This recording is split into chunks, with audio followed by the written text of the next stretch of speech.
Welcome to chocolate biscuit cake. This is one of my favorites. All-time indulgent treat. I remember many a friend's wedding that I go to and be one of these classic looking cakes. You go, oh, I don't want that. And as soon as they chop it, it was just this chocolate biscuit cake that just magnificent.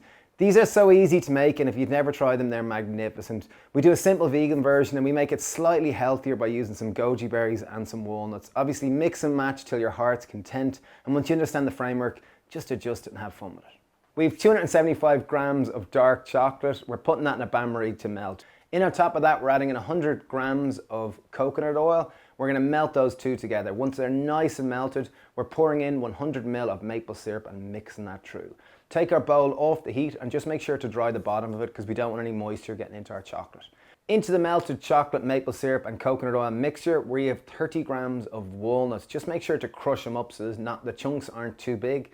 Next step, I have 30 grams of goji berries. The main reason we're adding these is they have a nice bright red color that just contrasts and makes it look a little bit healthier. Finally, we have 120 grams of vegan biscuits of choice. We're using simple, digestive and rich tea. They're kind of classic Irish and English biscuit, but across in America and Canada, often graham crackers are used. So find whatever vegan biscuit that you like and simply break it up into nice small chunks. So we've lined a 1 pound loaf tin with baking parchment and we're just going to carefully pour in our mixture.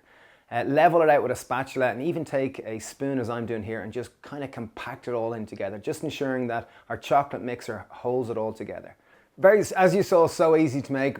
Beautiful thing as well is it's no bake. So all we're going to do is put it in the fridge until it sets. It'll generally take an hour and a half, but all you're looking for is that it's all gone hard and you can slice it and devour it. So we let that cool for a little over an hour and you'll see it's all gone hard. It's beautiful, and I take it out of the tray. It just functions as one solid chocolate biscuit cake. Now all is left to slice and enjoy.